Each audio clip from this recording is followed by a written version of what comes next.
mois de février à tous et à toutes et bon Happy Black Month. Et vous vous souvenez qu'en janvier, ça date de quelques jours là.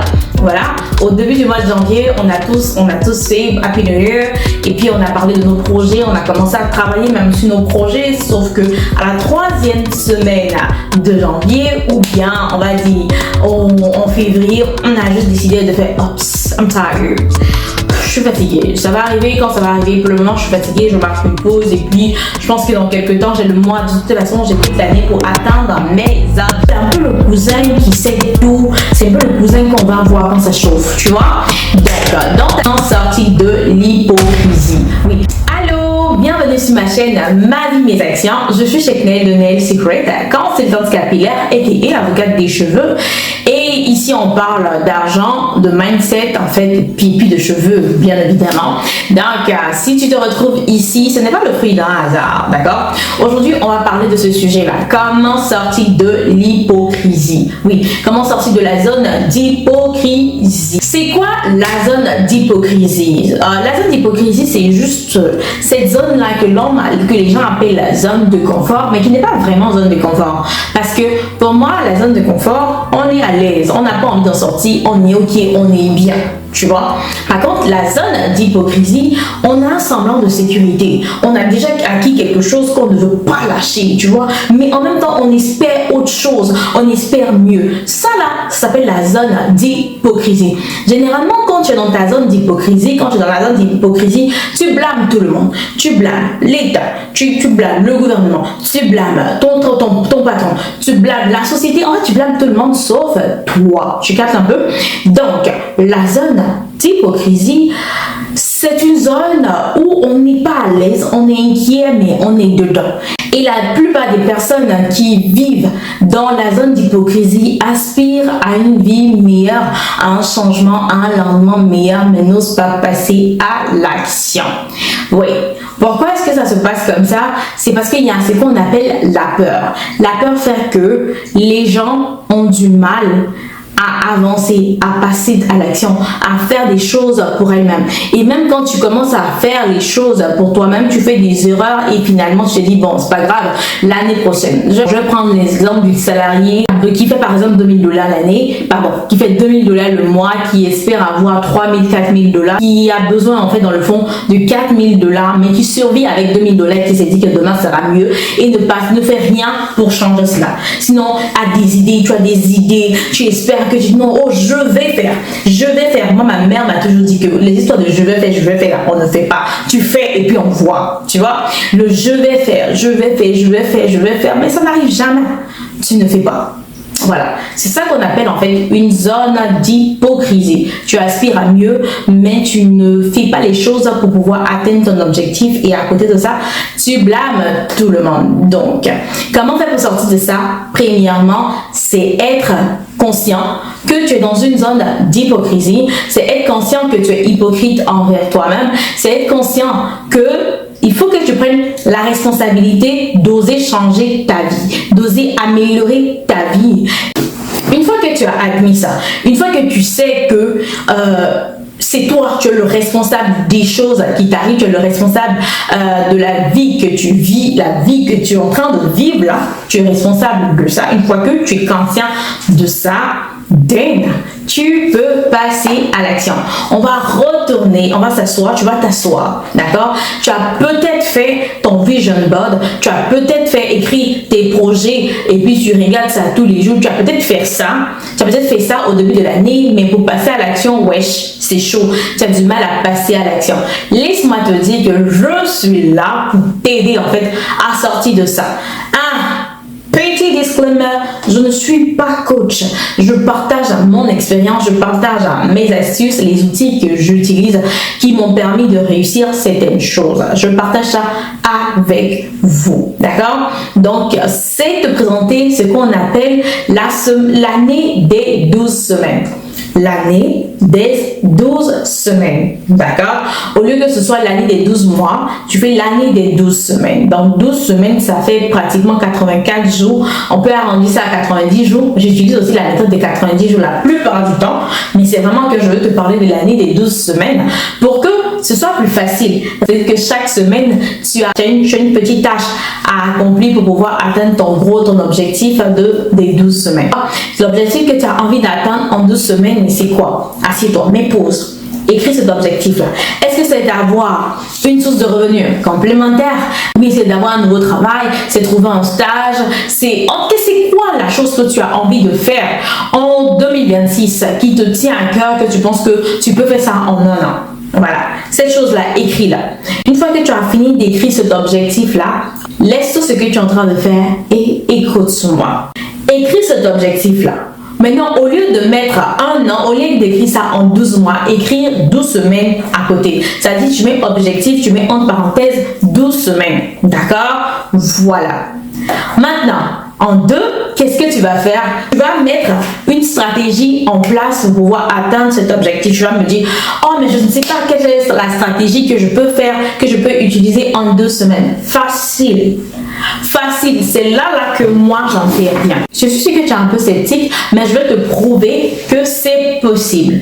Moi, je fais partie des personnes qui font avec ce qu'elles ont, d'accord? Je sais pas si tu connais Gédéon, mais Gédéon dans la Bible, c'est le gars à qui Dieu a dit, va avec ce que tu as. Donc, en ce moment-là, je sais pas, tu as peut-être un emploi ou tu es peut-être un étudiant, peu importe ta situation, on va faire avec ce que tu as. On va appliquer cette stratégie-là avec ce que tu as. Dieu merci! On est en 2026 et qu'on a ce qu'on appelle l'intelligence artificielle, spécialement ChatGPT. ChatGPT is big, ok? ChatGPT is big. ChatGPT, c'est un peu le cousin qui sait tout. C'est un peu le cousin qu'on va voir quand ça chauffe, tu vois? Donc, dans ta situation, tu vas prendre, je pense que je vais vous mettre le prompt. Tu vas aller dans ChatGPT et tu vas dire à ChatGPT de t'aider à trouver une stratégie adaptée à ta situation. Soit précis, soit concis. Si tu es étudiant, c'est pas grave, mais je suis étudiant. Voici le nombre d'heures que je dispose pour pouvoir travailler sur mon projet et voici mes réalités. J'ai mes exercices, j'ai tant de temps à faire, j'ai tant de temps à faire. Tu mets tous les détails qu'il faut pour que ChatGPT puisse en fait t'aider à créer un calendrier de 12 semaines qui vont te permettre en fait d'atteindre ton objectif en fonction du temps que tu es capable à accorder à ton projet. Je vais prendre l'exemple de l'employé, je vais prendre l'exemple d'un salarié, d'un employé qui gagne 2000 $ par mois, donc 500 $ par semaine. Cette personne a envie d'augmenter son argent à la fin du mois et a envie par exemple d'atteindre 3000 $, 4000 $ par mois plutôt que 2000 $, a envie de doubler son salaire ou bien a envie d'augmenter en fait son argent à la fin du mois, tu vois.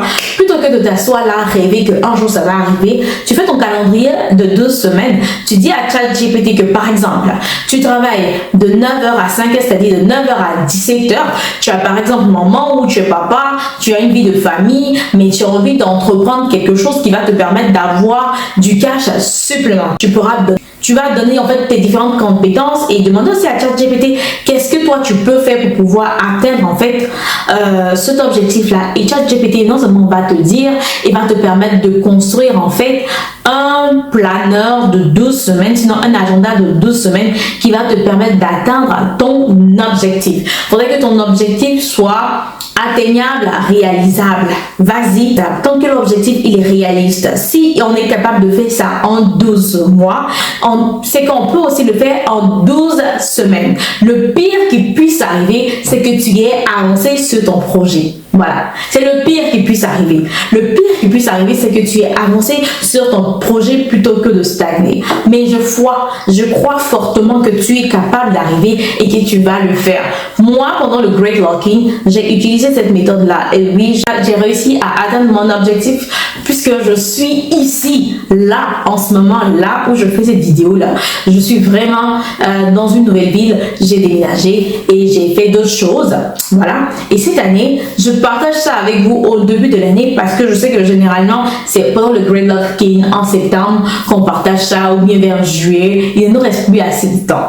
En Or que si tu as ça maintenant, tu pourras utiliser cette méthode-là tout au long de l'année. D'ailleurs, si c'est quelque chose qui t'intéresse, je vais mettre en commentaire ou en description un prompt que tu pourras utiliser en fait pour pouvoir te créer ton calendrier de 12 semaines pour pouvoir atteindre l'objectif que tu t'es fixé. N'oublie pas, celui qui se relâche dans son travail est ami de celui qui le détruit. Si tu te relâches dans ton travail, si tu as la personne, si tu as la flemme, si tu négliges de faire les choses que tu as à faire, c'est sûr que tu vas détruire en fait l'œuvre de ta main, tu vas détruire ton travail. Et un deuxième truc que je veux que tu saches, il faut apprendre à faire la différence. Il faut comprendre que lorsque tu t'inquiètes, tu es en train de prier pour avoir ce que tu n'as pas envie d'avoir. Or, lorsque tu as la foi, tu es en train de prier pour avoir ce que tu veux avoir. Pour conclure, je veux que tu comprennes que tout ça, tu peux le faire si tu crois en toi, si tu as la foi en toi. Si tu penses que tu es capable d'y arriver, ben tu vas y arriver. Il n'y a rien qui va t'empêcher de pouvoir atteindre ton objectif si tu crois en toi et si tu crois en Dieu. D'ailleurs, ne dit-on pas que la foi est une ferme assurance des choses qu'on ne voit pas, une démonstration de celles qu'on espère. Donc, c'est-à-dire que la foi, tu manifestes. Et encore, on nous dit que la foi sans les œuvres est vaine. Ça ne sert à rien de croire, d'espérer, d'avoir la foi et puis ne pas passer à l'action. Si tu crois que tu es capable de le faire, allez, vas-y, fais-le. N'attends pas demain. Le bon moment pour le faire, c'était hier. Le deuxième bon moment, c'est aujourd'hui. Aussi, les inquiétudes ne servent à rien.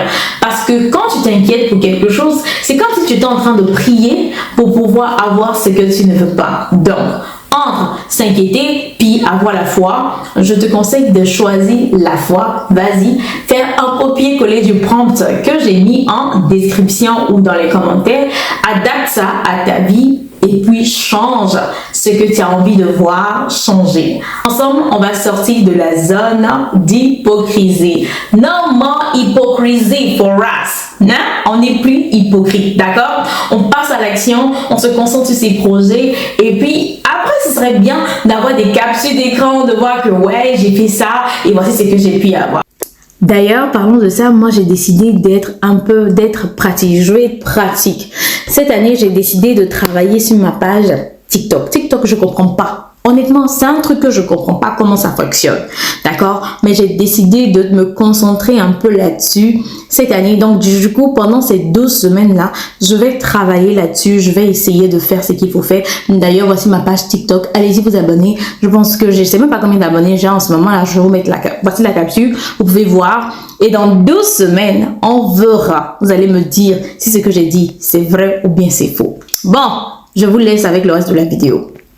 Sur ce, je vous kiffe, je vous love et que Dieu nous garde. Est-ce que je vous ai dit? Attendez, après tout ce que j'ai dit là, abonnez-vous. Abonnez-vous, s'il vous plaît. Après tout ce que je viens de partager avec vous là, abonnez-vous, likez, laissez un commentaire. N'oubliez pas, je vous kiffe, je vous love, mais j'aime encore plus vos cheveux. Bisous chez vous et que Dieu nous garde. Bye!